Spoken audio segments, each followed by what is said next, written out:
యెహోవా ఇలా ఆజ్ఞాపించుచున్నాడు, ఆకాశము నా సింహాసనము, భూమి నా పాదపీఠము.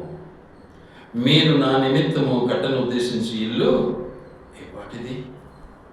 నా విశ్రమ స్థానముగా మీరు కట్టను ఉద్దేశించినది ఏపాటిది? అవన్నీ నా హస్తకృత్యములు. ఆకాశం ఆయనది, భూమి ఆయనది. మనం ఎక్కడున్నాం? మన ఇంట్లో ఉన్నాం. మన ఇల్లు ఎక్కడుంది? ఆకాశం క్రింద ఉంది, భూమి పైన ఉంది. భూమి ఆయనది అయిపోయా, ఆకాశం ఆయనది అయిపోయా. మనం ఎవరు? మనం ఎందుకు గ్రహించలేకపోతున్నాం ఈ సత్యం? మన ఇష్టాన్ని కావాలని కోరుకుంటాం, మన ఇష్టము వచ్చినట్టు జీవించాలని కోరుకుంటాం. మనం అద్దె ఇంట్లో ఉంటే ఆ ఇంటిని ఏమైనా ఇష్టానుసారంగా చేయడానికి వీలవుతుందా మనకు? కాదు కదా. మరి మనం ఇప్పుడు ఎక్కడున్నాం? వాడుక గృహంలో ఉన్నాం. ఎక్కడున్నాం? వాడుక గృహం. భూమి ఆయనది, ఆకాశం ఆయనది. ఆత్మ ఆయనది, శరీరం ఆయనది. ఆత్మ ఆకాశం నుండి వచ్చింది, శరీరము మట్టిలో నుంచి తయారైంది. ఈ రెండు ఆయన అయినప్పుడు మనమెవరు? మనకెందుకు ఈ గ్రహింపు రాకుండా ఉంది? కాబట్టి మనం గ్రహించడం నేర్చుకోవాలి. అందుకని అపోస్తలుడైనటువంటి పౌలు ఒక మాట అంటున్నాడు, చూడండి దయచేసి. 16వ అధ్యాయం, అపోస్తల కార్యములు 16వ అధ్యాయము. అపోస్తల కార్యములు 16వ అధ్యాయము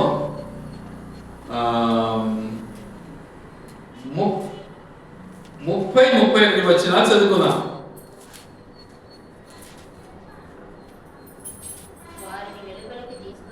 వారిని వెలుపలికి తీసుకొని వచ్చి, అయ్యలారా, రక్షణ పొందుటకు నేనేమి చేయవలెను? అందుకు వారు, ప్రభువైన యేసునందు విశ్వాసం ఉంచుము, అప్పుడు నీవును నీ ఇంటి వారును రక్షణ పొందుదురని చెప్పి. ఎక్కడున్నారు వీళ్ళప్పుడు? చెరసాలలో ఉన్నారు. ఎవరు వీళ్ళు? దేవుని బిడ్డలు. ఏం కొదవ వాళ్లకు చెరసాలలో ఎందుకున్నారు? దేవుని ప్రకటించినందుకున్నారు, దేవుని బిడ్డలుగా ఉన్నందుకున్నారు. మనం ఎలా ఉన్నాం? స్వేచ్ఛగా ఉన్నాం, స్వతంత్రంగా ఉన్నాం, బందీలుగా లేము మనం. కానీ ఒక బంధము మనలో ఉంది, ఒక బందీని మనం అనుభవిస్తూ ఉన్నాం. ఏంటిదది? లోకం, లోకాశలు. ఇది మనం గ్రహించటం లే. కానీ ఆయన ఎక్కడున్నాడు? ప్రభువును బట్టి చెరసాలలో ఉన్నాడు. అయితే చెరసాల పరిస్థితి ఏమైపోయింది? చెరసాల పరిస్థితి ఏమైపోయింది? భయంకరంగా తలకిదలైపోయింది. చెరసాల తలుపులన్నీ పగిలిపోయినాయి, చెరసాల తలుపులు తెరవబడ్డాయి. కారణం, దేవుడు చెరసాల నుంచి నిన్ను విడిపించడానికి సమర్థుడు. నువ్వు ఎక్కడున్నావు? చెరసాలలో ఉన్నావా? ఒకసారి ఆలోచించు. చెరసాలలో ఉన్నావా? వాస్తవానికి ప్రతి ఒక్కరు చెరసాలలోనే ఉన్నారు. ఏ చెరసాల? మన ఇష్టానుసారమైన చెరసాల, మన దురాలోచనకు కావలసిన చెరసాల, మన యొక్క ఏమంటారు, అత్యాశకు కావలసినటువంటి చెరసాల, మనకున్నటువంటి శరీరాశకు కలిగినటువంటి చెరసాలలో మనం ఉన్నాం. అది మనం గ్రహించడం లే. నన్ను ఎవరు పట్టుకోలేదులే అనుకుంటూ ఉన్నాం. నువ్వు బంధింపబడి ఉన్నావు అన్న సత్యం వాక్యం సెలవిస్తా ఉంది. ఏమిటితో? నీ దురాశతో నేను ఈడ్చుకొని పోతా ఉంది. యాకోబు అదే అంటాడు, ఈడ్వబడిన వాడివై అంటున్నాడు. మరులు కొల్పబడినటువంటి వాడివై ఎక్కడికి పోతున్నావు? చెరసాలకు వెళ్తున్నావు. విడుదల లేదు. కారణం, నువ్వు దేవుని బిడ్డవు కాలే. ఇంకా దురాశకి లోనైపోతున్నావు. ఆలోచించుకో. గనుక దేవుని ఉద్దేశం అనేది చాలా గొప్పది. అందుకు వారెవరు? వారు చెరసాల నాయకుడు, చెరసాల నాయకుడు ఇబ్బంది పడుతున్నాడు. ఎడమినారు వీళ్ళంతా. చెరసాల పడిపోయింది, తలుపులు తెరవబడ్డాయి, తుఫాన్ వచ్చేసింది. వీళ్ళంతా ఎక్కడ పోయినారు? ఇంకెందుకు నాకు ఈ బతుకు, చంపుకోవాలనుకున్నాడు. ఎందుకు? పాపం ఆయన ఉద్యోగస్తుడు, తన బాధ్యతను అనుభవించలేకపోయాడు. దొంగలై చెరసాలలో ఉన్న బందీలందరూ పారిపోయినారు అనుకున్నాడు. కానీ దేవుని బిడ్డలు పారిపోలే, అక్కడే ఉన్నారు. అప్పుడు పౌలు, నీవు ఏ హాని చేసుకోవద్దు, భద్రం చంపుకోవాలనుకుంటున్నావు, నో, హత్య చేసుకోవద్దు. హత్య గొప్ప నేరం కదా, అది పాపం కదా. ప్రాణం తీయటం గొప్ప పాపం కదా. ప్రాణం ఇచ్చింది దేవుడు, ప్రాణం తీసేది నువ్వా? కాబట్టి నువ్వు ఏం హాని చేసుకోవద్దు, ఏమి ఇబ్బంది పడవద్దు. గనుక ఏం చేయాలి? మేమంతా ఇక్కడ ఉన్నాము, నువ్వు భయపడద్దు, చేసుకోవద్దు, మేమందరం ఇక్కడే ఉన్నాము అని బిగ్గరగా చెప్పాను. అతడు దీపము తెమ్మని చెప్పి లోపలికి వచ్చి వణకుచు సౌలుకును శీలకును సాగిలపడి వారిని వెలుపలికి తీసుకుని వచ్చి, చూసారా ఎవరికి సాగిలపడ్డాడు? ఖైదీలకు సాగిలపడ్డారు. ఎవరు? చెరసాల నాయకుడు. యానాలు జరుగుతుందే ఇది. ఆలోచించుకో ఒకసారి. ఖైదీలకు నమస్కారం చేస్తాడా నాయకుడు, లేకపోతే ఖైదీలు నమస్కారం చేస్తారా నాయకుడికి? ఇది కథ ఉల్టా అయిపోయింది. ఖైదీలకు సాగిలపడి నమస్కారం చేశాడు. నమస్కారం సాగిలపడ్డాడు, సాగిలపడి నమస్కరించాడు. వారిని వెలుపలికి తీసుకుని వచ్చి, అయ్యారా రక్షణ పొందడానికి నేనేం చేయాలి ఇప్పుడు నాకు చెప్పండి. మీరు ఇంత ఆనందంగా ఉన్నారు, సంతోషంగా ఉన్నారు, చెరసాలలో మీరు లేరయ్యా. వాస్తవానికి ఇప్పుడు నేను నా చెరసాలలో అంటున్నాడు. మన ఖాతాలోకి వస్తుందే, ఎన్నటికి రాదు. మేము స్వాతంత్రంలో అనుకుంటూ ఉంటాం. అనుకోవడంలోనే చెరసాల నీలో ఉంది అని అర్థం. మనం దేవుని బిడ్డలుగా జీవించాలి. ఏ మాట అయినా దేవుని చిత్తానుసారంగా మనం నడవటం, మాట్లాడటం, తర్వాత చేయటం, ఇవన్నీ కూడా ప్రభువులో మనం కొనసాగించినప్పుడే దేవుని బిడ్డలము అవుతాం. ఆ స్వాతంత్రం మనకు ఉంటుంది. అందుకే దేవుడు అంటాడు, నీకు ఇచ్చిన స్వాతంత్రాన్ని మళ్ళీ నువ్వు కలుపుకోడు. గలతీ 5లో అంటాడు అన్నమాట. స్వాతంత్రం నీకు ఇవ్వబడింది, రక్షణ నీకు ఇవ్వబడింది, నువ్వు మళ్ళీ ఎందుకు బానిసమవుతావు? ఎందుకు చెరసాలలో జీవిస్తావు? నువ్వు మనం అనుకుంటాం మా ఇంట్లోనే మేము ఉన్నాము, ఈ చుట్టూ బంధాలే ఉంటాయి, కుమిలి ఏడుస్తూ ఉంటావు లోపల బయటికి రావు. ఎందుకని? ఆయన ఆధీనంలో మనం లేవు. ఆయన ఆధీనంలో ఆదాము లేడు ఆ రోజులో. ఆయన ఆధీనంలో ఎవరు లేకపోయారు. దావీదు మహారాజు ఉన్నాడు, అబ్రహాం ఉన్నాడు, ఇస్సాకు ఉన్నాడు, యాకోబు ఉన్నాడు. మనం లేవు.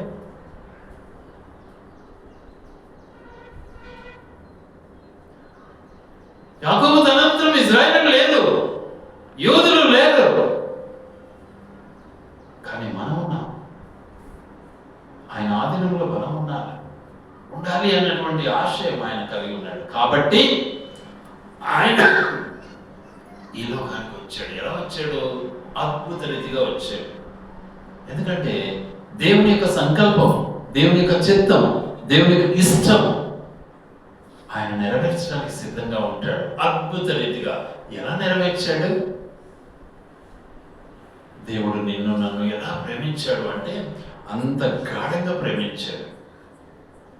అందుకే వాక్యంలో ఏమంటుంది? యోహాను సువార్త 3:16లో, దేవుడు లోకమును ఎంతో ప్రేమించాడు కాగా ఆయన తన కుమారుని యందు విశ్వాసం ఉంచు ప్రతివాడును ఏమవుతాడు?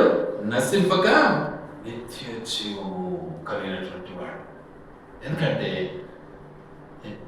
బిగాటెన్ సన్, అద్వితీయ దేవుడు అద్వితీయ కుమారుని ఈ లోకానికి పంపాడు. ఎవరి కోసం? నీ కోసం, నా కోసం. కారణం ఈ భూమి ఆయనది, ఆకాశం ఆయనది. కాబట్టి ఆయన ఏలుబడిలో మనము జీవించాలని ఆయన రాజును పంపాడు ఇక్కడికి. ఆ రాజు ఏలుబడిలో మనం జీవించాలి. ఏ రాజు అయితే మనకు బాగుంటుందని మనం ఎన్నుకుంటూ ఉంటాం. రాను రాను ఇద్దరు రాజులు అయిపోయినారు. ఇజ్రాయెల్కి ఒక రాజు అయిపోయినాడు, యూదులకు ఒక రాజు అయిపోయినాడు. మనకే రాజు? యేసు రాజు మనకు కావాలి. అప్పుడే మనము ఆయన ఆధీనంలో ఉండగలం. ఆయన ఏలుబడిలో ఉంటేనే మనం ఆయన ఆధీనంలో ఉంటాం.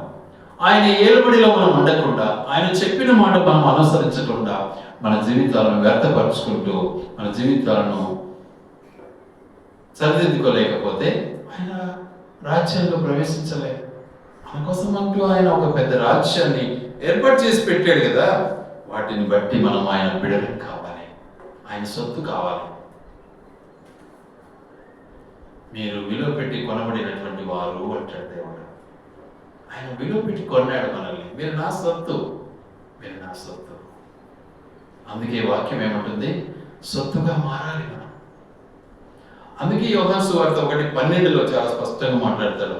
తనను ఎందరు అంగీకరించును అనగా తన నామందు విశ్వాసం ఉంచు ప్రతి వాడు కూడా ఏమై ఉన్నాడు? అధికారం పొందినటువంటి వాడై ఉన్నాడు. కుమారులగుటకు ఏమై ఉన్నారు? అధికారం పొందినటువంటి వాడై ఉన్నాడు. చాలా స్పష్టంగా ఉంది. తన్ను ఎందరు అంగీకరించును వారందరికీ అనగా తన నామందు విశ్వాసం ఉంచు వారికి దేవుని పిల్లలగుటకు ఆయన అధికారం ఇచ్చాడు. అంటే అధికారాన్ని మనం అనుభవించాలి. మనం బానిసలాగానే ఉంటే ఏం ప్రయోజనం? చెప్పేది ఆయన పేరు, చేసేది ఇంకొకరి పేరు, ఏం ప్రయోజనం? దానివల్ల మనకి ఏం లాభం? నేర్చుకోవాలి. చాలా మంది అనుకుంటున్నారు దీర్ఘాయస్సు, అబ్బా 70 సంవత్సరాలు అయిపోయినాయి, అబ్బా 80 సంవత్సరాలు అయిపోయి 90. కాదు, ఆయన మనకిచ్చిన పనిని నెరవేర్చిన దినానికి మనకు దీర్ఘాయుష్యం అయిందని అర్థం. ఇది మనం అంగీకరించేది నేర్చుకోవాలి. 20 సంవత్సరాలే కావచ్చు, 40 సంవత్సరాలే కావచ్చు, 70 కావచ్చు, 90 కావచ్చు, 100 కూడా కావచ్చు, 120 కూడా కావచ్చు. ఆ మాట పలికిన ఆయన ఎవరు? అసలు 120 సంవత్సరాలు బ్రతికిన ఆయన పలికాడు ఈ మాటలు. ఏమని? మా ఆయుస్సు 70 సంవత్సరములు, అధిక బలం ఉన్న ఎడల 80 సంవత్సరాలు అన్నాడు. కానీ ఆయన బ్రతికింది ఎంత? 120 సంవత్సరాలు. అంటే ఆయనకు తెలుసు ముందే. ఎందుకంటే ఆయన దేవుని యొక్క ప్రవక్త, దేవుడు ఏర్పరచుకున్నటువంటి మొట్టమొదటి సాధనం. అందుకే ఈ రోజుల్లో మనము లిమిట్ లేదు అస్సలు. 68, 48, 38 వెళ్ళిపోతూనే ఉన్నాం. కారణం మన పరిధిని మనం దాటిపోతున్నాం, వెళ్ళిపోతున్నాం, ఈ లోకాలు విడిచిపోతున్నాం.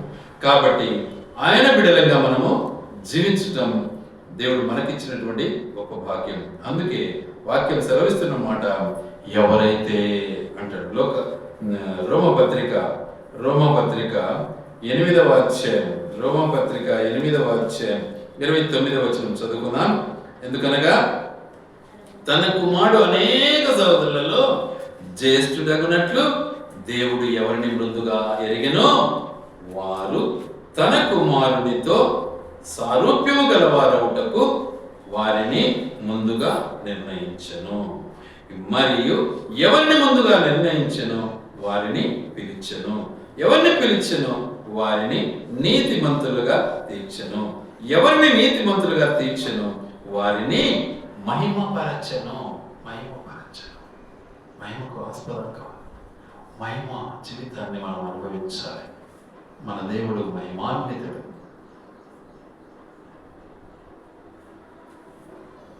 అట్టి మహిమను దేవుడు మనకివ్వాలని ఇష్టపడుతూ ఉన్నాడు. ఆ మహిమ మనము చూడాలని ఇష్టపడుతూ ఉన్నాడు.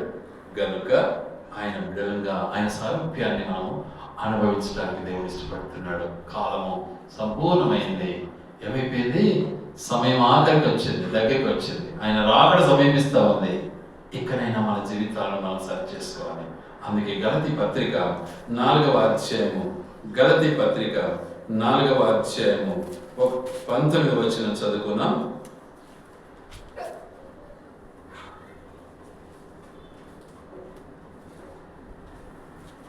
నా పిల్లలారా, క్రీస్తు స్వరూపము మీ యందేర్పడు వరకు మీ విషయమై మరలా నాకు ప్రసవ వేదన కలుగుచున్నది అని స్పష్టంగా ఉంది. ఏం వేదన? ప్రసవ వేదన. బైబిల్ మన చేతిలో ఉంది, ప్రార్థన మనం చేస్తాం, వాక్యం మనం చదువుతాం, పాటలు మనం పాడతాం అనేవి. కానీ ప్రసవ వేదన ఎవరి దగ్గర ఉంది? దైవజ దగ్గర ఉంది. చెప్పిన మాట వినడం లేదు, వాక్యానుసారంగా నడుచుకోవటం లేదు. సంఘమే ఎందుకు? విశ్వాసులు ఎవరు? ఊరికే అందరూ పాటలు పాడతారు, అందరూ ప్రార్థన చేస్తారు. అనుభవించాల్సిందే ఎవరు? కాబట్టి మిమ్మల్ని చూసి నాలో పరిస్థితి ఏంటి? ప్రసవ వేదన కలుగుతూ ఉంది, అంత బాధపడుతున్నాను నేను అంటున్నాడు భక్తుడు. కాబట్టి అట్టి వేదనకు గురి కాకుండా నిమిత్తము ఏం చేయాలి? మనము చాలా స్పష్టంగా మాట్లాడతాడు వాక్యంలో. చూడండి, కొలస్సే పత్రిక 3:10. కొలస్సే 3:10.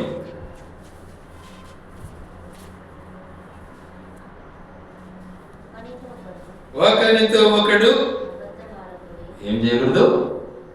ఎంత స్పష్టంగా ఉంది కదా. ఒకరితో ఒకరు అబద్ధం ఆడొద్దు అంటున్నాడు. ఇంతకు మనం అబద్ధం ఆడుతున్నామా లేదా? ఒకసారి మనం పరీక్షించుకోవాలి. అబద్ధం ఆడటం మన పని కాదు.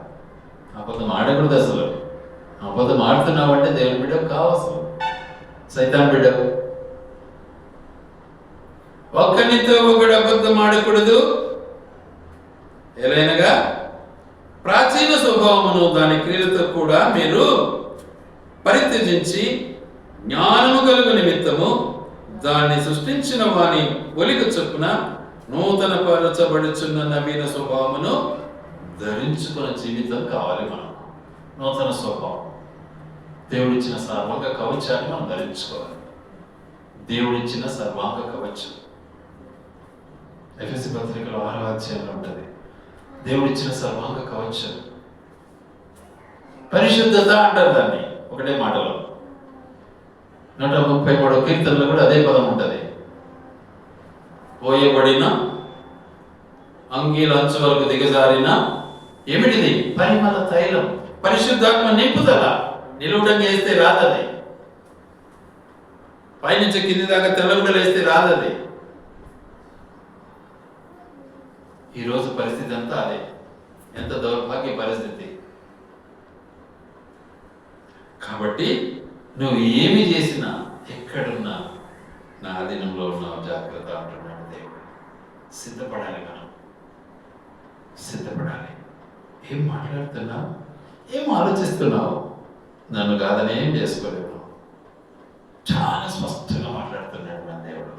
ఆకాశం నాది, భూమి నాది, ఆత్మ నాది, శరీరం నాది. నువ్వెవరు అసలు? ఎందుకు నీకు ఈ ఆలోచనలు? ఎందుకు నీకు ఈ దౌర్భాగ్య జీవితం?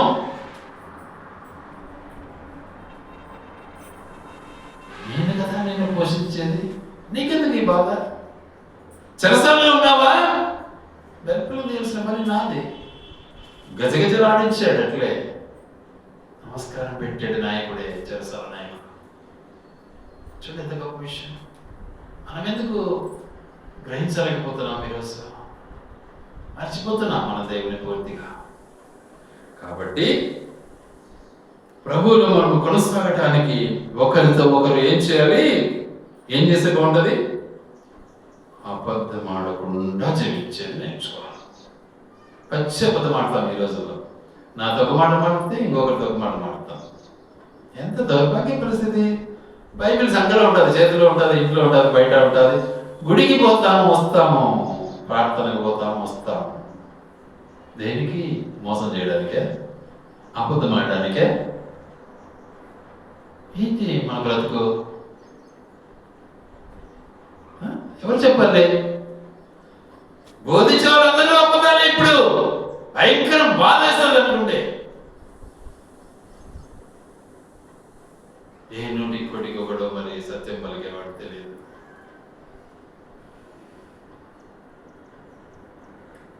కాబట్టి మన జీవితాన్ని మనము సెర్చ్ చేసుకోవాలి.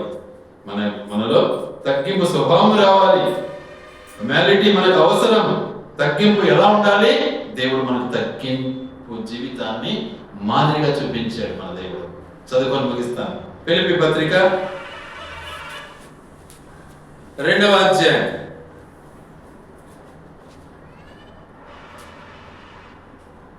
5 నుంచి చదువుకుందాం. క్రీస్తు యేసునకు కలిగిన ఈ మనస్సు మీరును కలిగి ఉండండి. ఆయన అంటే పిచ్చోడు కదా, మనం ఎందుకు అట్లా ఉండాలా? ఆయన అంటే గొడుచుకున్నాడు, నేను ఎందుకు గొడుచుకోవాలా? ఆయనకంటే తెలివి లేదు, నాకెందుకు తెలివి లేదు కదా? ఇది మన బ్రతికి. ఇప్పుడు మనం తెలివిగలవారు, మనం జ్ఞానయుక్తంగా జీవించేవారు. ఆయన జ్ఞానం లేదు. కానీ వాక్యం ఏం చెప్తుంది? ఆ మనస్సును సంపాదించుకో. ఏంటిది ఆ మనస్సు? ఎలా ఉంటుంది ఆ మనస్సు? చూద్దామన్నమాట. 6వ వచనం. ఆయన దేవుని స్వరూపము కలిగిన వాడై ఉండి. మనకే స్వరూపం ఇచ్చాడు దేవుడు? జంతు స్వరూపం ఇచ్చాడా? దయ్యం స్వరూపం ఇచ్చాడా? ఏ స్వరూపం ఇచ్చాడు? చాలా స్పష్టంగా ఉంది. ఆదికాండం 1.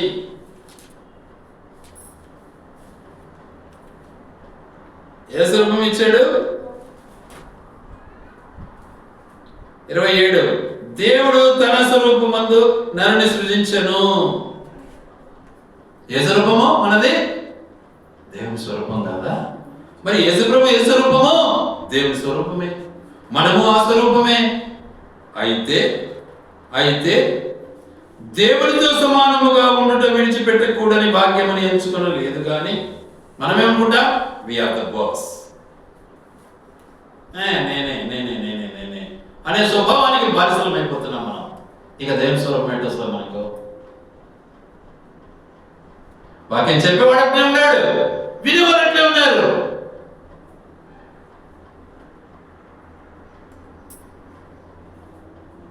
ఇప్పుడు వాక్యం చెప్పే వాళ్ళు కూడా ఏం కావాలని కోరుకుంటాడు? నాకు అన్ని సదుపాయాలు కలిగి ఉండాలనుకుంటాడు. ఆలోచించండి.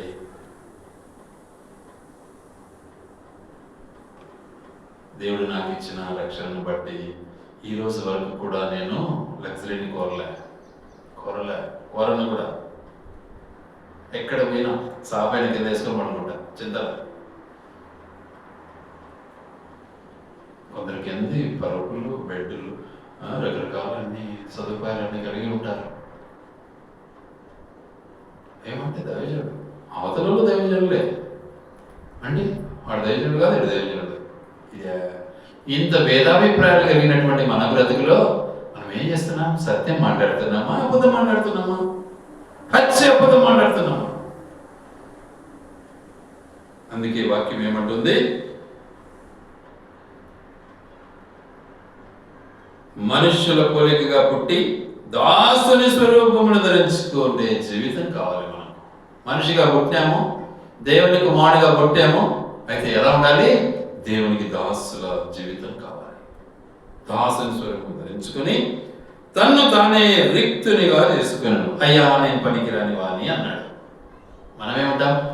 నాకు అన్నీ తెలుసు, బాగా నాకు అన్నీ తెలుసు అనుకుంటున్నావు అని లెక్చర్ కొడతాం మనం. అని అందరికీ కనపడాలని చూపిస్తాం. అని అందరి దృష్టి నాపైనే ఉండాలని కోరుకుంటాం. నేను చూడు బైబిల్ పట్టుకోండి అని చూపిస్తాం. దేనికి? యేసుప్రభు చూపించాడా? యేసుప్రభు ఆ విధంగా చేశాడా? ఆ రోజుల్లో అంటే ఆ రోజుల్లో ఆయన మనిషి కాదా? ఆ రోజుల్లో ఆయన మనిషి కాదా? ఆ రోజుల్లో ఆయన దేవుని కుమారుడు కాదా? ఆయనకు అసాధ్యమైంది ఏదైనా ఉందా అసలు? కానీ ఏం చేశాడు ఆయన? రిక్తుడిగా తగ్గించుకున్నాడు, తన్ను తాను తగ్గించుకున్నాడు. ఎంతగా తగ్గించుకున్నాడు చూడండి. మరియు ఆయన ఆకారమందు మనుషుడిగా కనబడి మరణము పొందినంతగా, ఆయన శిలువ మరణము పొందినంతగా విధేయత చూపించాడు. విధేయత. మనకు అసలు విధేయత ఉందా? నిర్ణయం నిలుకుంటామే మనము. ఏంటి మన బ్రతుకు? ఏమని చెప్తాం వాక్యం? అసలు ఏమని వింటాం? అసలు నిలుకోవడము మన బ్రతుక? కోరికలు కలిగి కూర్చోవడం మన బ్రతుక?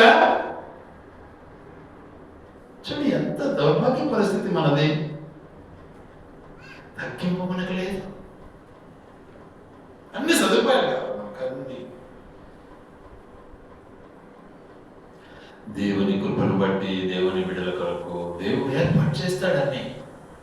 కోరికలు అవసరంలే, దురాశలు అవసరంలే, శరీరాశకు బానిసలు కాకూడదు. నలగబడిన జీవితం. అందుకే 2వ వచనంలో అంటాడు, చాలా స్పష్టంగా మాట్లాడతాడు. 2వ వచనంలో ఏమని మాట్లాడాడు దేవుడు? చాలా స్పష్టంగా మాట్లాడాడు. అవన్నీ నా హస్తకృత్యములు కావా, అవి నా వలన కలిగినవి అని యెహోవా సెలవిస్తూ ఉన్నాడు. ఇవన్నీ నేను కదా తయారు చేసింది, మీకెందుకు దురాశ అంటున్నాడు. మీకోసమే కదా చేశాను, దురాశ ఎందుకు ఇక మీకు? కాబట్టి ఏం చేయాలా? ఎవడు నలిగిన హృదయము గలవాడై నా మాట విని వణకుచూ ఉండును, వానికి ఆశీర్వాదం. చూసారే, వాడు కోటీశ్వరుడు కావచ్చు, వాడు పెద్ద లాడ్సాప్ కావచ్చు, కానీ దేవుని సన్నిధి కావాలి. వణకుచూ ఉండను. చాలా మంది అసలు కింద కూర్చోలేరు. నేను మొన్నటిదాకా కిందనే కూర్చున్నా, ఇప్పుడు నేను సగల పిల్లలు కూర్చోను అంటే నా చేత కాలే, కష్టమైతా ఉంది. చిన్న చిన్న వాళ్ళు వయసు కూడా ఇప్పుడు కింద కూర్చోలేరు, నేరుగా విజయాలు కూర్చుంటారు. కానీ దైవజనుడు భగత్ సింగ్ గారు అది నేర్పలే, ఆయన కూడా కింద కూర్చుంటాను. నేను లాస్ట్ స్టేజ్లో ఆయన చైర్లో కూర్చున్నాడు.